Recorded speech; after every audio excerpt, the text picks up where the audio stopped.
नमस्कार, मी कीर्ती गायकवाड. स्वागत आहे आपलं आय न्यूज 28 मध्ये.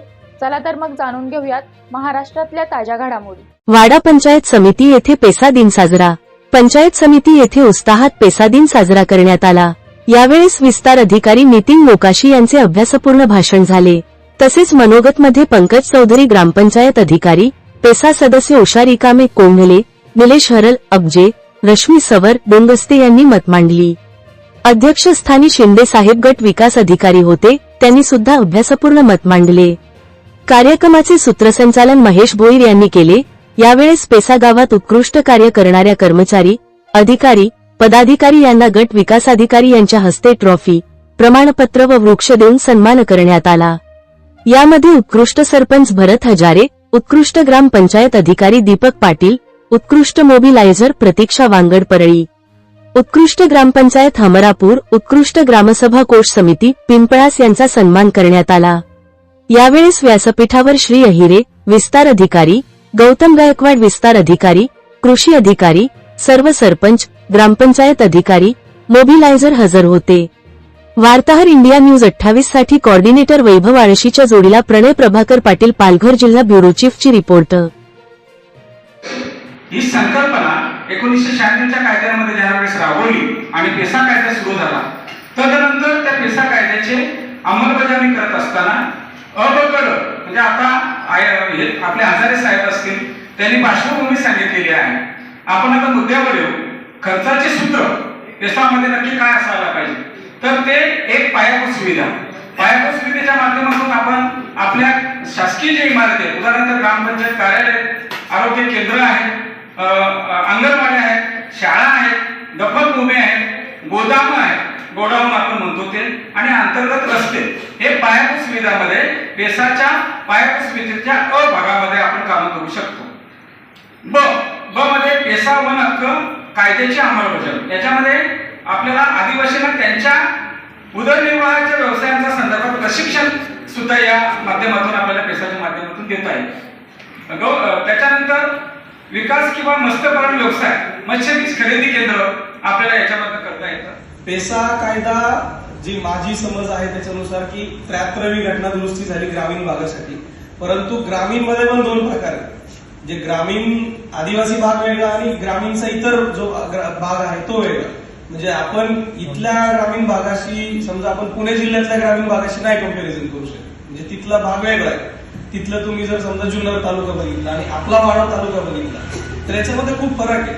तिथल्या लोकांना ती माहिती आहे, तिथली दळणवळणाची साधनं पोहोचलेली आहेत, पण इथं ज्या भागात आपण राहतो, जिथं आपण काम करतो, तिथली परिस्थिती खूप वेगळी.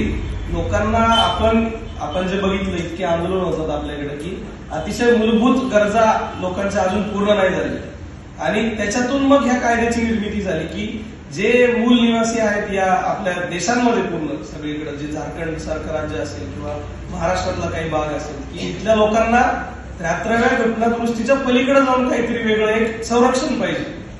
73व्या घटना दुरुस्तीने आपल्याला त्या आपली जी पंचायत राज व्यवस्था आहे तिला घटनात्मक दर्जा दिला, पण ज्या संरक्षणात्मक गोष्टी पाहिजेत आपल्याला त्या ह्या पेसा कायद्याने दिला. पेसा कायद्यामध्ये आपण हजारे साहेबांनी जे सांगितलं आपल्याला की मद्य जे आहे त्याचे लायसन्स, त्याचे नियंत्रण करणं असेल किंवा सावकारी सारखा कायदा असेल त्याचं नियंत्रण करण्याचे अधिकार आपल्याला दिले, पेसा ग्रामपंचायतीने दिले. त्याचा उद्देश खूप विचारपूर्वक केलेला आहे. म्हणजे आपल्या समाजामध्ये व्यसनाधीनतेचं प्रमाण एवढं मोठं आहे, आणि म्हणून म्हणजे दुसरा कुठला अधिकाराचं का नाही दिलं आपल्याला नियंत्रण करण्यासाठी, किंवा शाळेचं नियंत्रण जसं बाकीकडे चालतं तसंच पेसामध्ये पण चालतं. पण मद्य किंवा सावकारी सारखी जी प्रथा आहे याचा खूप मोठा विळखा आदिवासी भागामध्ये आहे. व्यसनाधीनचं प्रमाण जास्त आहे, आणि बाहेरचे लोक येऊन इथल्या आपल्या लोकांना ते व्यसन लावून त्यांच्याकडून जमिनी लाटणे वगैरे असे जे प्रकार चालतात ते होऊ नये म्हणून विशेष तरतूद या कायद्यामध्ये केली गेली. सावकारी सारख्या गोष्टीमध्ये आपले लोक निरक्षर आहेत, तर मग चुकीच्या पद्धतीनं चक्रवाढ व्याज लावणं आणि त्यांच्या जमिनी बळकावणं असे प्रकार होतात. ते होऊ नये म्हणून खूप कायदेशीर त्यांनी विचार करून त्या स्पेसिफिक गोष्टी त्याच्यामध्ये टाकलेल्या आहेत. दुसरी गोष्ट म्हणजे आपले वन उपज जे आहेत, मायनर फॉरेस्ट प्रोड्यूस, त्याच्याविषयी विशेष तरतूद केलेली आहे. ही जी तरतूद आहे ती बाकीच्या ग्रामपंचायतींना का नाही गेली 73व्या घटना दुरुस्तीमध्ये? त्या गोष्टीला तेवढंसं महत्व नाहीये, कारण बाकीमध्ये जंगल जी नावाची गोष्ट ती शिल्लकच नाही. जंगल नावाची गोष्ट फक्त आपल्या आदिवासी भागामध्ये शिल्लक आहे आणि त्याच्यापासून जे काही वस्तू तयार होतात किंवा आपलं लाख असेल, मध असेल, डिंक आहे, तेंदूची पत्त्याची पानं असतील, हे फक्त आपल्या भागात तयार होतं आणि हे आपल्या मूळ उपजीविकेचं साधन आहे. ते दुसऱ्या कुणी हिरावून घेऊ नये आणि त्याचं संरक्षण करावं. आणि त्याचं संरक्षण कुणी करावं तर शासन म्हणून आम्ही अधिकारी म्हणून त्याचं संरक्षण नाही करू शकत. आम्ही काय जास्तीत जास्त समजा एखादा वन अधिकारी आहे तो काय करू शकतो, त्याच्या फेऱ्या वाढतील, बाकीच्या सगळ्या गोष्टी होतील, पण मूळ नियंत्रण आपली प्रजाच करू शकते. हा विचार घेऊन या सगळ्या स्पेसिफिक गोष्टींवरती भर देऊन त्यांनी त्याचा तसा कायदा आणला.